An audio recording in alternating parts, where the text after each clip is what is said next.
आज की वीडियो में हम लॉज ऑफ लिमिट को डिस्कस करेंगे। लॉज ऑफ लिमिट हमारे पास सिंपल रूल्स हैं जिनसे हम लिमिट्स को इवेल्यूएट कर सकते हैं, और इसमें हमें हर दफ़ा लिमिट की डेफिनेशन नहीं यूज़ करनी पड़ेगी, जो कि हमारे पास काफ़ी लेंथी मेथड हो जाता है। और जब हम पॉलिनोमियल्स और फंक्शंस के साथ डील कर रहे होते हैं जिन पर हमने लिमिट लगाई होती है, तो तब ये स्पेशली यूज़फुल है हमारे पास।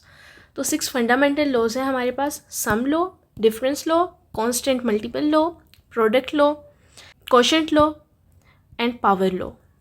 तो सबसे पहले हम सम लॉ को देख लेते हैं। तो सम लॉ हमें कहता है कि अगर हमारे पास दो फंक्शंस हैं एफ ऑफ एक्स और जी ऑफ एक्स, तो अगर हम लिमिट लगाते हैं इन पर, limit as x approaches to a, और इन दोनों को हम सम करते हैं f of x plus g of x, तो दो फंक्शंस के सम पर हम लिमिट लगा रहे हैं। तो सम लॉ के अकॉर्डिंग हम इसको इस तरह भी लिख सकते हैं कि limit as x approaches to a f of x plus limit as x approaches to a g of x. मतलब कि दोनों फंक्शंस पर हम अलग अलग करके लिमिट लगा सकते हैं।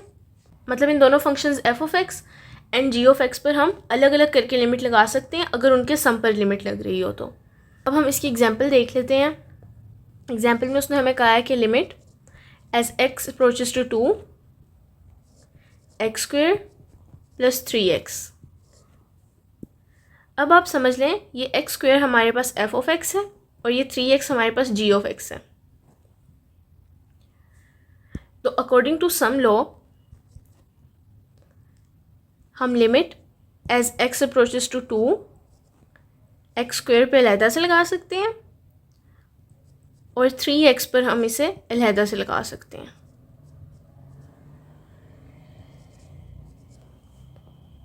अब आप इसको आगे इवेल्यूएट भी कर सकते हैं।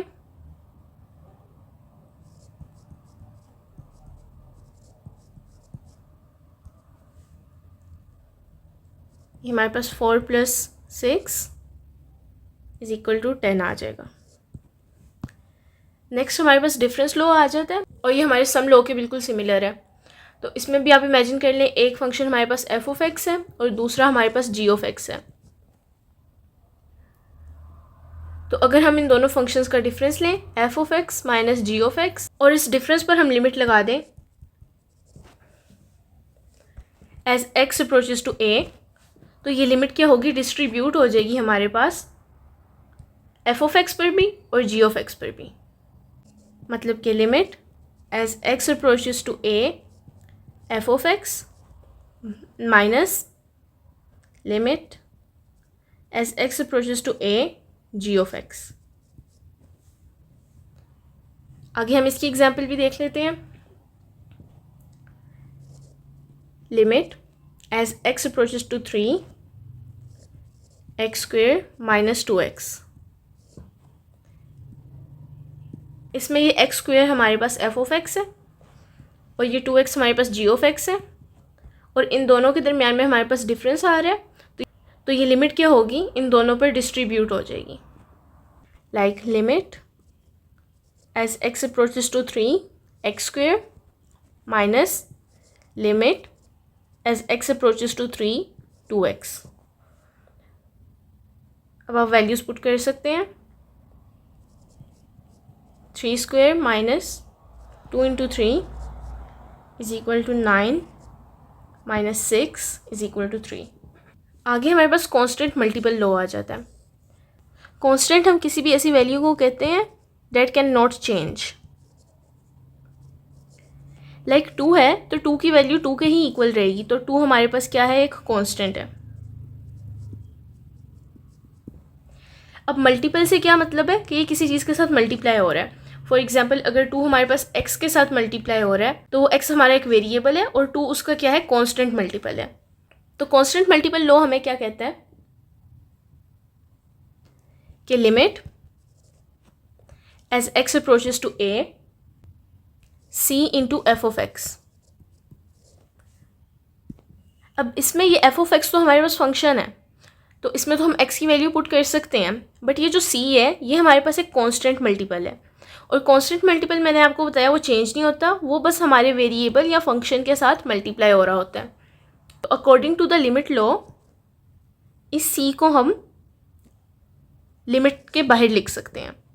तो इसको आप लिख सकते हैं c into limit as x approaches to a f of x। इसकी भी हम एग्जाम्पल देख लेते हैं। Limit as x approaches to 2 5x।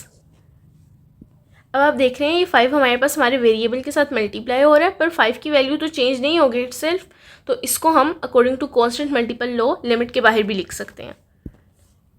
तो इसको हमने लिख लिया 5 into limit as x approaches to 2x। अब 5 ऐसे ही आ जाएगा और x पर हम लिमिट लगा देंगे, तो 5 into 2 is equal to 10। Next हमारे पास प्रोडक्ट लॉ आ जाता है। इसमें भी हमें दो फंक्शंस चाहिए होंगे, f ऑफ x और g ऑफ x। अब समझ लें हम लिमिट ले रहे हैं as x approaches to a और product of f of x and g of x, यानी कि ये दोनों हमारे पास मल्टीप्लाई हो रहे हैं। तो दो फंक्शंस को या दो से ज़्यादा भी, इनको मल्टीप्लाई करके जब हम लिमिट लेते हैं तो जो लिमिट है वो हमारे पास हर फंक्शन पे डिस्ट्रीब्यूट हो सकती है। f ऑफ x के साथ अलग आ जाएगी, g ऑफ x के साथ अलग आ जाएगी। तो इसे हम लिख लेते हैं limit as x approaches to a f of x multiply by limit as x approaches to a g of x। अब इसकी भी हम एग्जाम्पल देख लेते हैं। गिवन है हमें limit as x approaches to 1 x into x plus 1। तो अब आप देखें ये x हमारे पास एक फंक्शन है f ऑफ x और ये x प्लस 1 हमारे पास एक फंक्शन है g ऑफ x। तो लिमिट हमारी इन दोनों पर डिस्ट्रीब्यूट हो जाएगी और आपस में मल्टीप्लाई हो जाएंगी वो दोनों लिमिट्स। कर लेते हैं हम limit as x approaches to 1 x multiplied by limit as x approaches to 1 x plus 1। Values put कर देते हैं 1 into 1 plus 1 which is 1 into 2 which is equal to 2। Next हमारे पास क्वोशिएंट रूल आ जाता है। इसमें भी अगेन हमारे पास दो फंक्शंस हैं f of x and g of x। अब जब ये दोनों फंक्शंस हमारे पास डिवाइड हो रहे हों f of x divide by g of x और इनकी लिमिट ली जा रही हो लिमिट as x approaches to a, तो ये हमारे पास क्वोशिएंट रूल डिफाइन करता है कि इसको सिंप्लीफाई कैसे करना है। इसमें हमारे पास एक इम्पोर्टेंट कंडीशन है, नोट कर लें कि g ऑफ x हमारा ज़ीरो के इक्वल नहीं हो सकता, बिकॉज आपको पता है अगर डिनोमिनेटर में ज़ीरो आ जाए तो वो हमारे पास अनडिफाइंड होता है। तो गिवन द कंडीशन कि g ऑफ x हमारे पास ज़ीरो नहीं है, सेकंड फंक्शन जो कि हमारे डिनोमिनेटर में है वो ज़ीरो नहीं है, तो हमारी लिमिट डिस्ट्रीब्यूट हो जाएगी। अगेन पहले हमारे पास f ऑफ x पर अलग से लिमिट आ जाएगी, then divided by g of x पर हमारे पास अलग से लिमिट आ जाएगी। मतलब हम इसे ऐसे लिख सकते हैं limit as x approaches to a f of x divided by limit as x approaches to a g of x। इसकी भी हम एग्जाम्पल देख लेते हैं।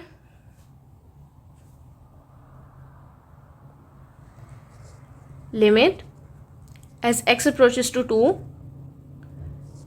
x square divided by x। अब देख लें कहीं आपका x ज़ीरो को तो अप्रोच नहीं कर रहा, तो ऐसा नहीं है, तो हम अपना क्वोशिएंट रूल अप्लाई कर सकते हैं। तो इसमें हम लिमिट को पहले x स्क्वेयर के साथ लिख लेते हैं divided by limit as x approaches to 2, इसको हम x के साथ भी लिख लेते हैं। तो ये हम वैल्यूज़ पुट करते हैं 2 square divided by 2 which is equal to 4 divide by 2 which is in turn equal to 2। Next हमारे पास पावर लॉ आ जाता है। जिस तरह कांस्टेंट मल्टीपल लॉ में हमने एक ही फंक्शन देखा था f ऑफ x, इसमें भी हमारे पास एक ही फंक्शन होगा f ऑफ x और इसकी कुछ पावर होगी लाइक n आपके पास कुछ भी हो सकता है 1 2 3 एनी रियल नंबर। और इस पर अब हम लिमिट लगाते हैं limit as x approaches to a. तो पावर लॉ के अकॉर्डिंग ये जो हमारे पास पावर है n, ये पूरी लिमिट पर डिस्ट्रीब्यूट हो सकती है। मतलब कि पहले आप एफ ऑफ एक्स को कैलकुलेट कर लेंगे और उसकी लिमिट भी ले लेंगे, देन जो हमारे पास आंसर आएगा उसकी आप पावर ले लेंगे। मतलब कि limit as x approaches to a f of x, इस पूरे टर्म की हमारे पास वो पावर n आ जाएगी।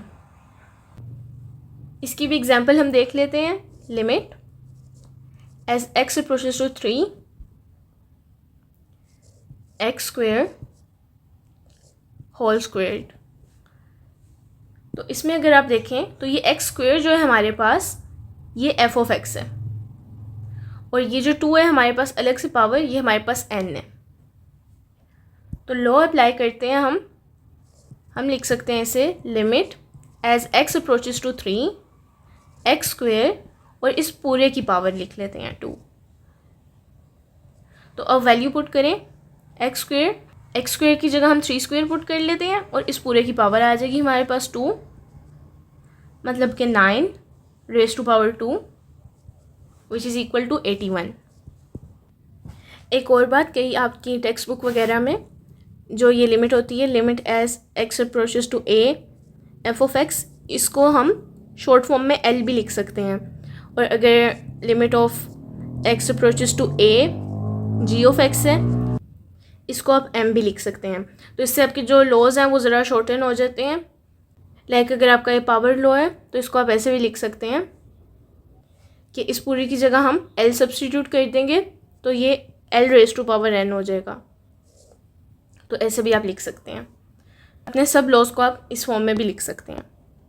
तो आज की वीडियो में हमने लॉज ऑफ लिमिट को डिस्कस कर लिया। नेक्स्ट वीडियो में हम इंशाल्लाह सैंडविच थ्योरम, या फिर जिसे हम स्क्वीज़ थ्योरम भी कहते हैं, उसके बारे में डिस्कस करेंगे। तो तब तक के लिए अल्लाह हाफिज़।